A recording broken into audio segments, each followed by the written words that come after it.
माझ्या आई, माझा लहान मुलगा आयांश, माझी आई 66 वर्षाची आहे आणि माझा मुलगा 7 वर्षाचा आहे. यांना घेऊन आणि माझा मित्र आहे राहुल म्हणून, यांना घेऊन मी सावरगाव तालुका आष्टी आणि जिल्हा बीड येथे मच्छिंद्रनाथ श्री क्षेत्र मच्छिंद्रनाथ देवस्थान आहे.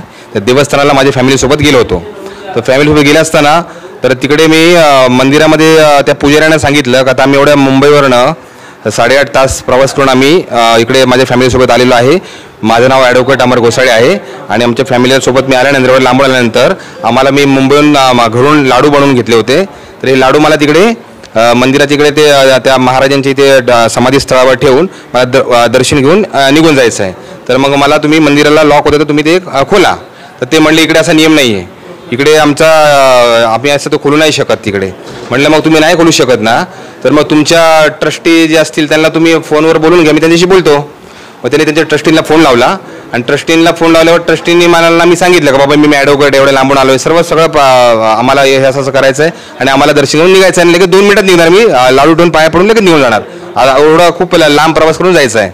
तर एवढं सांगितलं ट्रस्टीने मला परवानगी दिली. ते म्हणले साहेब तुम्ही जा. आणि त्या पुजाऱ्यांना त्यांनी सांगितलं, नामदेव आहेर नाव आहे त्या पुजाऱ्यांचं, काय साहेबांना आतमध्ये दर्शन घेऊ दे आणि जाऊ दे, असं आमचं फोनवर बोलणं झालं. आणि ह्या बोलण्याची व्हिडिओ रेकॉर्डिंग माझ्याकडे आहे. तर मग हे झाल्यानंतर मग ते मी मंदिराच्या ठिकाणी गेलो. तर मग त्यावेळेला ते म्हणले आतमध्ये तुम्ही प्रवेश नाही करायचा. म्हणजे मग प्रवेश करायचा नाही म्हटल्यानंतर मग हा कायदेशीर नियम आहे का आध्यात्मिक नियम आहे? मग आध्यात्मिक नियम असेल तरी मला सांगा, कायदेशीर नियम असेल तरी मला सांगा. त्यांनी मला उत्तर दिलं नाही, त्यांनी मला कुठलंच उत्तर दिलं नाही. आणि वरून ते त्याच्या मंदिरातले आजूबाजू त्यांच्या माणसांना बोलून घेतलं, कोण ते माहीत नाही, ते मुलं होते असे तरुण ताटे 27, 30, 32, 34 वर्षाचे मुलं, ते फटाफट आले तिकडे आणि त्यांनी लगेच मंदिराला कुलूप लावलं आणि चला चला जरा बाहेर करून सर्वांना बाहेर काढायला सुरुवात केली. पण मी त्यावेळेला मी बोललो नाही, मी इथून हलणार नाही, इथेच मी बसून राहणार. पोलिसांना बोलवा, पोलिसांना बोलून मला हा प्रश्नाचं उत्तर हवं आहे का आतमध्ये प्रवेश का नाही. आणि जर उत्तर नसेल तुम्ही पोलीस जेव्हा येतील तेव्हा मी तो उठेल.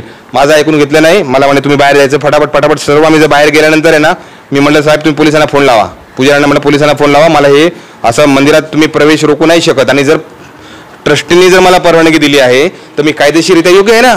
आणि जर आध्यात्मिक काही नियम असेल तर मला सांगा का ह्या नियमाप्रमाणे तुम्ही आतमध्ये नाही जाऊ शकत. दुसरी गोष्ट, मंदिराचं पावित्र्य राखण्यासाठी मी हे ॲडव्होकेटचे कपडे काढून तिकडचं भगवं वस्त्र, भगवं डोक्याला ते साधू महाराजांचं जे काही तिकडे दुकानातून घेतलेलं, मी जे महाराजांचं पावित्र्यासाठी घेतलेलं सर्व ते इकडचं वस्त्र ते घालून मी मंदिरात गेलो होतो. असं पण एक साधारण याच्या सरळ गेलो होतो. सर्व मंदिराचा पावित्र्य राखून सुद्धा मला तिथे रोखलं गेलं. तर रोखलं गेल्याचं कारण सांगितलं नाही. वरून येऊन जेवढे माझ्या बाजूला 2-3 भाविक पण होते जे मी त्यांना ओळखत पण नव्हतो, त्यांनी पण या CCTV या कॅमेऱ्यात त्यांनी शूट करायला सुरुवात केली मोबाईलच्या. ते शूट करता त्यांनी त्या पुजाऱ्यांची जे माणसं आले धडाधड सगळ्यांचे मोबाईल घेतले, फटाफट त्यांनी त्याची व्हिडिओ डिलीट करायला सुरुवात केली मंदिराच्या आतमध्ये. आणि ट्रस्टी महोदय, मी आपल्याला सांगू इच्छितो, आपल्या मंदिरात CCTVमध्ये सर्व ही घटना रेकॉर्डेड आहे. आपण ती चेक करावी आणि हे बघावं खरंच घडलेलं असं आहे का नाही. एवढं करून सुद्धा ते गप्प बसले नाही. मी म्हटलं पोलिसांना बोलवा, पोलिसांना बोलवलं नाही. तुमची परमिशन मी घेतली होती, तुम्ही मला फोनवर तुमच्याशी माझं बोलणं झालं होतं. त्यांनी पोलिसांना बोलवण्याऐवजी गावगुंडांना बोलवलं आणि गावगुंडांना बोलून बाहेर एवढं माझा लहान वर्षाचा माझा 7 वर्षाचा मुलगा आयांश आणि माझी आई 66 वर्षाची आई मंगला, आम्ही बाहेर गेल्यानंतर ते जेवढे तिकडे जमा केला होता त्या नामदेव आहेर पुजाऱ्यांनी, तर त्यांनी जमाव करून मला उत्तर दिलं नाही. मग मी माझ्या मित्राचा मोबाईल घेतला आणि त्याच्यात ते शूटिंग करायला म्हटलं की तुम्ही पोलीस बोलवा किंवा मला उत्तर द्या. आणि दोन्ही पण नसेल तर मी माझ्या मित्राचा मोबाईल घेऊन डायरेक्ट शूटिंग करायला सुरुवात केली त्यांचा, तुम्ही असं मला उत्तर द्या. आणि ट्रस्टींना पण मी त्या शूटिंगमध्ये प्रश्न केला आहे. 8.5 तास प्रवास करून आम्ही एवढ्या लांबून मुंबईहून इकडे यायचं आणि आज आम्हाला प्रवेश इथे रोखला जातोय, याचं कारण काय? आणि असं जर कारण असेल तर आम्ही या मंदिरात का यावं, असं मी ट्रस्टींना त्याच्यामध्ये मी प्रश्न केलेला आहे. आणि ते करता मी शूटिंग काढता नवनाथ आहेर पुजाऱ्यांनी एक सुद्धा मला उत्तर दिलेलं नाही. आणि मी बोलतो ते शूटिंगमध्ये व्हिडिओ रेकॉर्डिंगमध्ये का तुम्ही मला उत्तर द्या, आता उत्तर आहे का? उत्तर दिलं नाही. वरून त्यांच्यासोबत जे माणसं बोलवले त्यापैकी एक व्यक्ती आला आणि सगळ्यांनी मला असं घेरलं पूर्ण. त्या पुढे येऊन त्याने डायरेक्ट अशी जोरात फाईट मारली. माझ्या हातातला मोबाईल खाली पडला, फुटला. माझा लहान मुलगा जोरात रडू लागला तिकडे. माझ्या आईमध्ये आली, बोली मारू नका. तिचं ऐकलं, तिच्या त्या धक्क्याबुक्कीमध्ये त्याने मारामारीमध्ये तिला इतकं जोरात लागलं की तिच्या ते मेडिकल ट्रीटमेंट चालू आहे माझी आईची. आणि त्याचे मी सदर पुरावे मी सुप्रिंटेंडेंट ऑफ पोलीस बीड यांना पाठवलेले आहे. तसेच माझा मित्र राहुल त्याने 1100 रुपये मंदिराला दान केलेला आहे. ट्रस्टी मच्छिंद्रनाथ श्री क्षेत्र मंदिराच्या ट्रस्टीनं बाहेर स्कॅन करून 1100 रुपये दान केलं. त्यांनी दान करायला मंदिर उघडं आहे, पण दर्शन घ्यायला मंदिर उघडं नाही. संध्याकाळची 7 वाजताची वेळ होती, मंदिराचा टाईम रात्री 10 वाजता बंद होण्याचा आहे. 7 वाजताच्या वेळेत सुद्धा त्यांनी असा प्रकार घडवला चुकीच्या पद्धतीने. ॲडव्होकेट जाऊया, मी ॲडव्होकेट आहे, हा भाग तर बाजूलाच आहे, पण एक सामान्य जरी भाविक जरी गेला त्याच्यावर तुम्ही हात उचलणार? तुम्हाला कायद्याने जर तुम्ही, आणि तुमच्या माध्यमातून मी सांगतोय, सुरक्षा पोलीस टाइम्सच्या माध्यमातून मी सांगतोय, जरी काही मला त्यांचं चुकी माझ्याबद्दल किंवा कोणाचंही चुकीचं वाटलं असेल, तुम्ही पोलिसांकडे जा, तक्रार करा, कायदेशीर बाबींना पूर्ण घेऊन पुढे जा. तुम्ही आलेल्या भाविकांना एवढं थकलेल्या अवस्थेत 8.5 तास प्रवास करून, म्हातारी माझी आई, माझा लहान 7 वर्षाचा मुलगा, काही दया नाही, दया तुमची गेली का? मग तुम्ही कशी काय पूजा करता तिथे? मग बरं, एवढं करून तुम्ही मारता, माझा मुलगा रडतोय जोरजोरामध्ये, आणि तुम्ही त्याचं उत्तर तर देत नाहीच नाही, वरून तिथून जमाव करून मला घेराव घालताय. म्हणजे काय माझी हत्या करायची होती का तिथे रात्रीच्या 8:30च्या वेळेला? काय नेमकं होतं, काय नेमकं? आणि याचं उत्तर मी ट्रस्टी मंडळी आपणास विचारतो. हे सगळा जो प्रकार घडला, सर्व प्रकार CCTV कॅमेऱ्यामध्ये तुमच्या मंदिराच्या सगळा प्रकार तुम्ही चेक करावा, आणि त्याच्यावर ज्या पुजाऱ्यांनी असं केलंय त्याच्यावर कडक कायदेशीर कारवाईसाठी मी पूर्णतः सुप्रिटेंडेंट ऑफ पोलिसांना मी रितसर कंप्लेंट दिलेली आहे.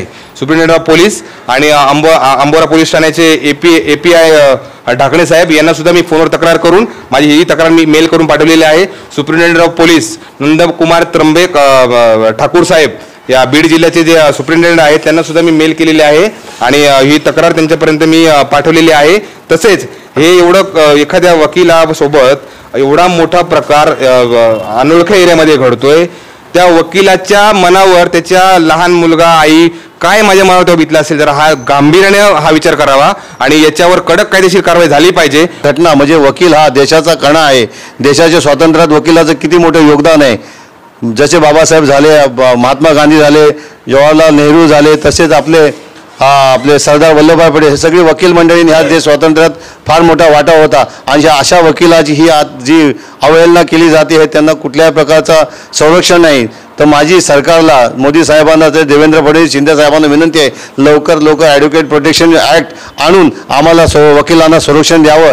यासाठी आम्ही ह्या तुमच्या पोलीस टाइम्स या माध्यमातून सर्व सरकारला तसेच सर्व संबंधित खात्यांना मी विनंती करतो की लवकर ॲडव्होकेट प्रोटेक्शन यावं. म्हणून आम्ही लवकरच जन आंदोलन करणार आहोत, वकिलांचं आंदोलन करणार आहोत. आम्ही 1 दिवसाचा संपसुद्धा केला होता या संदर्भात.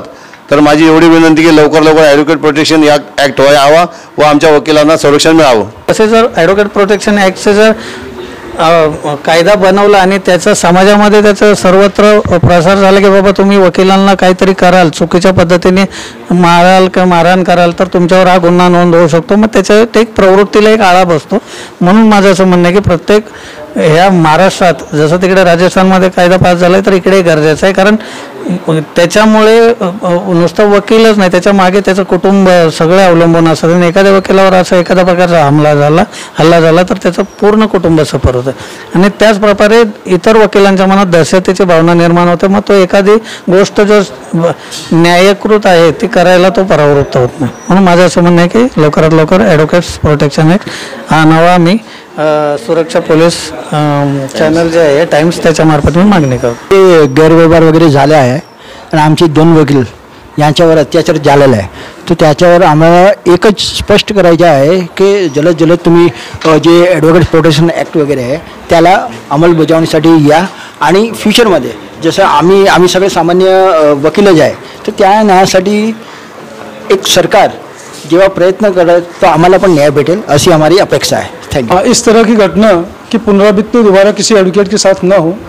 अगर कोई जानबूझकर ऐसा करता है तो उसको कानून का, लॉ एंड ऑर्डर का डर हो, भय हो. अगर वो करता है तो उसका दोषी पाया जाएगा और उसको दंडित किया जाएगा. मेरा प्रधानमंत्री मोदी जी से या महाराष्ट्र के चीफ मिनिस्टर शिंदे साहब, डिप्टी CM देवेंद्र फडणवीस साहब से अनुरोध है, विनम्र निवेदन है, एडवोकेट हित में ये बिल लाया जाए जो सारे लोगों के लिए हित में होगा.